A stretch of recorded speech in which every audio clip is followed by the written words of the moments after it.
आता मध्ये तो चित्रपट प्रदर्शित झाला, काय नाव, सैराट. अहो लोक फार येडी झाली होत्या सैराटने, त्या पिक्चरने.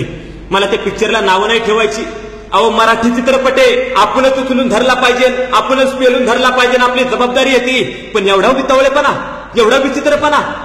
अहो आमच्या गावातले तर काही जण ट्रॅक्टर घेऊन गेले, त्या ट्रॅक्टरवर बसायला जागा नाही, त्या सिनेमागृहात ट्रॅक्टर घेऊन सैराट पिक्चर पाहिला. एवढा उतावळेपणा, एवढा विचित्रपणा.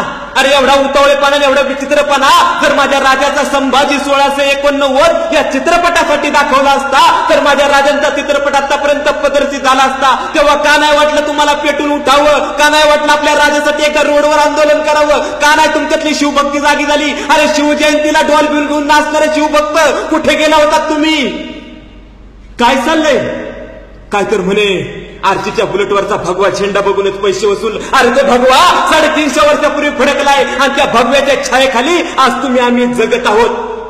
तो जो भगवा झेंडा नसताना तर आता सुद्धा आपल्या सगळ्यांचा कुणीतरी परक्या उपऱ्या सुप्र्याने येऊन आपल्या सगळ्यांचा झिंग झिंगाट केला असता, एवढं लक्षात ठेवा.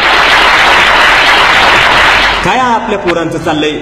जबाबदारी पाळणं विसरून गेलेत आपली पोरं.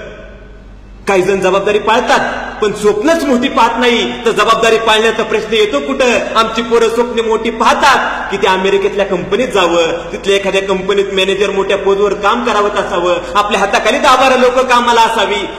पण मी म्हणतो, अरे तू शिवरायांच्या स्वराज्यात जन्माला आलाय, माझ्या राजांच्या महाराष्ट्रात जन्माला आलाय. अरे तू एवढं मोठं स्वप्न याच मातीत बघ ना, याच मातीत एक मोठी अशी कंपनी उभी कर की त्या अमेरिकेतली लोक तुझ्या कंपनीत कामाला येतील. फाकड्या एवढं मोठं स्वप्न बघ.